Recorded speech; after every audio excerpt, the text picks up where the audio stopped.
Hi, I'm Rachel, and this is my AM reading video for Monday, October 25th, 2021. My excuse for not making this a Friday Reads video this week is because I wasn't where I wanted to be with my reading, and now I'm a little closer. I certainly have a fair bit to talk about. But I'll start with a little bit of an announcement. This is going to be my last AM reading video for a little while. That's because in November, it's NaNoWriMo, National Novel Writing Month, which is this huge endeavor to try to write 50,000 words in a month. Because of that, I'm just scaling back a little bit. Well, actually, one of the things I will be doing on this channel is weekly vlogs. So I'll be doing that instead of Friday Reads, and I think I will be incorporating any reviews of books that I read in November into those videos. And then in December, I will be back with normal Friday Reads or, some sort of AM reading videos. But in the meantime, if you're curious about some of my nano plans for November, I just posted about it on my reading and writing blog, so I can link to that down below. Another announcement I could go ahead and load this video up with in the beginning of it is about the BookTube Prize, particularly the 2022 BookTube Prize, because we are officially in the process of trying to gather judges. The BookTube Prize was started a few years ago by Robert at Barter Hordes, wherein the community on BookTube and other social media bookish platforms gets together to judge the best in literary fiction, nonfiction, and as of next year, translated fiction over the course of several months in the year. It's a very easy process to sign up, and you can be very versatile with your judging because there are 4 rounds, but you don't have to sign up for all of those rounds or for all of the divisions if you're not interested in one of those types of literature. But anyway, Robert's video is much more detailed on that point, so I will link it down below. Okay, and as per my usual, these past several months, I'm starting by reviewing a short story in this collection of Dorothy Parker's collected short stories. I read New York to Detroit, which was published in 1928. It's another dashed-off story about kind of missed connections between 2 characters, and on top of the usual conceit of just, interpersonal issues, we have literal telephone issues in this story, where apparently there is a bad connection between a woman in New York trying to call her fella, maybe, in Detroit. Or maybe it's not a bad connection, and maybe that's just his excuse for trying to get off the phone with her. Because through the dialogue of the story, it becomes kind of apparent that she's kind of needy and missing him, and he's a little less invested. And at first I thought, well, I guess it is just a bad phone connection, and who knows what phone connections were like, especially long distance back in those days. But apparently in past examples of this man, traveling for business to another city, they did have, more lovey-dovey goodnight calls or something that he's been missing out on this time. So maybe this is his passive-aggressive way of trying to cut the cord. He also seems to be a bit of a bootlegger. That's certainly the impression I got, because he's having a conversation with clients of some sort in the background, and there's a bit of racism in that, minor conversation in the background too, so maybe not the best catch anyway. Maybe she's better off without him. Of course, that's modern sensibilities, maybe not something that a young woman of the time would care about, but seems like she might be out of options here, alas. Next, I finished Behold the Dreamers by Imbolo Mbue, which I talked about on my last AM reading video. This is a recently published book about immigration in America and also the financial bust of 2008. But I think it's really primarily about married couples and how there's surprising similarities between these 2 married couples that are at the center of the novel, even though they look very different on the surface. The main couple that we're following directly is a Cameroonian immigrant couple, Jende and Neni. Jende is in America trying to seek asylum, although his backstory is a little iffy, not entirely what he said on the record. And Neni is there under a student visa. She has dreams of, you know, finishing her community college education and then going to pharmacy school. And Jende gets a really cushy job after struggling for years in America. He gets a job being a chauffeur to Clark Edwards, who is a higher up at Lehman Brothers, but unfortunately it's 2007 when Jende gets the job, so well, technically speaking, even though Lehman Brothers goes down, Clark is high enough in the organization that his financial situation is not impeded. So Jende's job is actually not that in jeopardy because of the financial crash. It's more in jeopardy because of personal matters. There's problems with with Clark and his wife. Some of them are personal problems, and everything's really exacerbated, I think, by the crash. And I think that's something that comes up in both of the storylines. Like, I like the way that Mbue layered things like that. You know, we have this, we have very personal stories between all of these characters, but they don't just live in like a bubble. They also are very much impacted, even if in smaller or indirect ways, or sometimes in larger ways, by things going on in the broader world. Like this financial crash makes things more difficult for everybody in different ways. And but otherwise, I do think there's similarities between these people who are all trying to kind of capture an American dream. They all have backstories that make them a little more three-dimensional than one might think. Given, the evil, greedy Lehman brother rich types versus the Cameroonian immigrants. I think it's a lot more complicated than that, or at least a little bit. So I was really enjoying it, and I still, overall, like, really enjoyed the book, although after holding it up last week, we came to, some, climactic moments near the end of the book. And I think one of the characters made decisions that kind of made me arch my eyebrow. Didn't think it was very in character, or at least her motivations felt weird to me. And it is one of those things where it seems like a lot of the sort of 180 action or veering decisions happen like in a jumble at the end. Although I didn't necessarily find it to be incredibly unbelievable, but it certainly changed the tenor of the story a little bit, that we were kind of going along more quietly, and then woo, a lot of action at the end. But yeah, overall, I very much recommend this story. It was something that was very hyped a few years ago when it was published, and I think it lives up to the hype. I think there's a lot that you could get out of this. Next, I read and finished Detransition Baby by Tory Peters. This was the final book that I put on a series of videos of 2021 releases I wanted to read this year, because I wanted to have something to vote for in the Goodreads Choice Awards, which I'm pretty sure will be opening up within the next few days. We're finally to that time of year. I don't usually read a lot of front list, and so I put this video on my literary and historical fiction list, which I'll link down below, the video I made down below, because I just wanted to make sure that I could vote, because I know that the awards themselves are a really silly popularity contest, and there's downsides to them, because Goodreads is an Amazon company, and it's, who knows how exactly they choose what to highlight. I think a lot of it has to do with, just highlighting their own brand. And of course, when it comes to any sort of popularity, books published by the top publishers, the big five, or the big four even now, oh my goodness, are the ones that get a lot more attention than any smaller publishers and that sort of thing.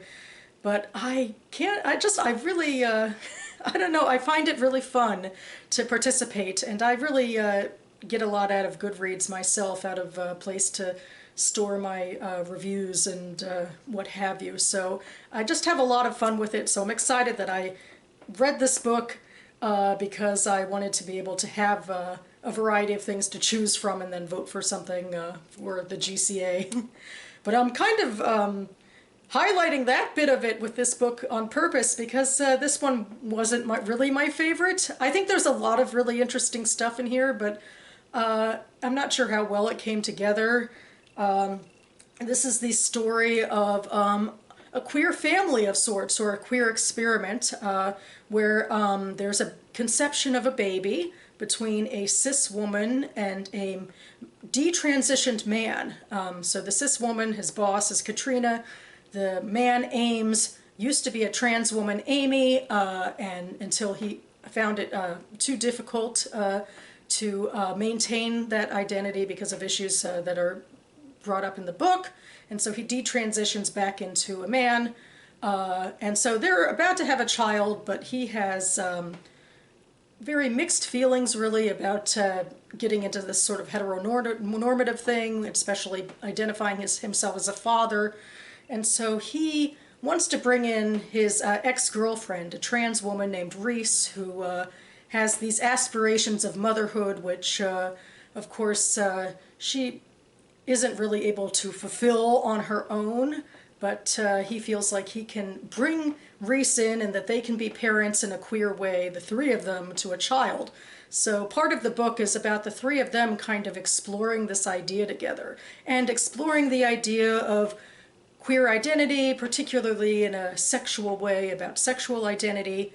And then the other part of the book is also a bit about that, although it goes into the past and it explores Reese and Amy and their relationship and the other things that kind of defined who they are, especially sexually and as trans women. It feels very much like a book that brings up a lot of issues about queer identity and particularly trans femme identity, which I think are important. And as someone who is queer myself and I don't identify a lot with heteronormative sexual markers, I found a lot of these talking points really interesting and perhaps something I align with sometimes a little closer than the ways that cis heteronormative people talk about sexuality and what have you, and not so much gender. Honestly, the truth about the way that the trans women view gender in this book is a little far afield of how I view gender. It's I think Britta Bowler discussed in her review of Detransition Baby, which was pretty negative about how it's kind of patriarchal and very focused on beauty and on sort of a attraction to men. I mean, that's a little simplistic for this book. I mean, because there are, lesbian relationships in it, so it's not only that, although Reese is involved in very toxic relationships with alpha men. As a way to sort of, in her mind, define her femininity in contrast. So there's that. I think I struggled most with this book because I feel like sometimes the talking points became bigger, and Peters' specific writing style was a bigger deal than the character development. And so I'm a huge character reader, and so I kind of felt more overwhelmed by some of these talking points than I felt like I just was losing track of like why I should care about the people, or if maybe it was a little bit even flattening of the characters or the ideas, because after a while we have these characters who believed very strongly in these sort of identity politics that I think after a while become very flattening and become very like overarching, like you can only be one thing. Even the idea, and I really appreciated one of the ideas where I think Peters is trying to draw a correlation between trans women and divorced cis women. She dedicates the book to divorced cis women. And I respect it up to a point because it is about sort of coming to a point where your femininity is out of flux with societal expectations, and what do you do with that? But I also take a step back and I wonder, like, but is that the entirety of how you view your identity? It just feels a little too, like, all-encompassing one dimension. I'm hoping I'm still making sense here. So anyway, I had mixed feelings about this book, although I am glad I read it. Next, I'll talk about my audiobooks, which are from the Expanse, a hard sci-fi series by James S.A. Corey. I rambled on in my last video at length about the fourth book, CIBOLA Burn, which I've then finished. I absolutely loved it, the same as last week. Although, I guess in a way, and also I guess I will address something that I talked about last week. There was one character, a scientist named Elvie. She had a bit of a crush on the main character, Holden, that I thought was a little overwrought. Although I think, and maybe I'm being an apologist because I love this series so much, but I respect what the authors were trying to do with this, with the idea of when people are lonely and stressed, they can turn to crushes. And, you know, I don't want to be that sort of person who says, ew, like, how dare a woman, like, you know, be that weak or something. Especially since I find it relatable. And I feel like as the story went on, it really did encapsulate how, like, it's part of her personality that she gets so tied up in work that she kind of puts her emotions onto like these unattainable crushes, and later she is able to have more of a real relationship, although I guess the guy kind of saves her. Now I'm being a little nitpicky, I think. Like, he's the one who kind of opens her eyes to some of her own behaviors, is what I mean. But yeah, I'm very much nitpicking. I mean, the character was not my favorite, but this is a multi-POV structure, and even with her not being my favorite, I enjoyed what she brought to the story, because this is also a very complicated story about humanity settling a new world in like a recently accessible galaxy or set of worlds, as it were. There's a lot of backstory in the last three books. And so Elvie is definitely, you know, she's the biologist who wants to study the science, and then there's also socio-political issues going on with the various factions of human society that are trying to settle the planet, and then there's some alien stuff that's beyond the biology, that's a big part of this series, and that particularly the main characters are involved in. So I love this series. I feel like it has everything in it. A bunch of hard sci-fi that overwhelms me but feels legit. Some really fascinating geopolitical issues where no side is treated like, you know, twirling mustachey or angelic angel. Like, everybody has a point of view that's legitimate. And I think the characters are really worth following. There's always new ones in each book that are POV characters. The one who touched me the most in this one was Basia, who was a man who lost his son during a war situation in earlier books, and is trying his best to save the rest of his family and have a home and a sense of security again. He makes some bad decisions, and maybe sometimes his narrative is a little too repetitive on some of the specific points as the story goes on, but I found him to be the most emotionally moving. He certainly changed the most. He kind of made me cry at the end. So there's that. When it comes to the main characters, and I think I talked about this last time too, Holden is our only POV from the ship Rocinante, and he's the most fleshed out, and his crewmates, even though they're really close and basically a family now, are a little less fleshed out. But now I'm on to book 5, which is Nemesis Games, and this one is very much the ship is docked for a lot of repairs, especially after that fourth book where there was just a lot of stuff going on with the ship, putting a lot of strain on it. So the ship is docked for repairs for several months, and the crew takes shore leave, and for the first time, Amos, Alex, and Naomi have POV chapters. And so, you know, on its surface, this feels like a nonsensical book, like you know, it's not at all tied into the broader socio-political issues, because we're just following these specific characters on specific personal journeys. I know because I've watched the television show that it will, in fact, tie into bigger political issues again, but I feel like this is also a very needed look into the interior lives of these characters who, after 5 books, maybe we should know a little bit more about on their own terms rather than Holden's terms. Just saying. You know, I still overall, I mean, I love this series, but one of the things I do appreciate about the show is that it does flesh out the characters a little more. And Naomi's a really interesting case. I should say I'm about 25% into this book, so I mean, I'm just going off of that. 25% into the book, but I know everything that's going to happen more or less because of the TV show. And Naomi, this is the first time in the book we really hear about her past at all, that she, spoiler alerts, had a relationship a couple decades back, and she had a child from that relationship. And basically at the point I am now, at the quarter mark, she's met that child for the first time in years. And it's interesting the way the writers write it, like that she's basically been in denial about it herself, like let alone not telling anybody else about her past. It seems like she really is in a bit of denial about it herself, which is pretty different than how they handled it on the show.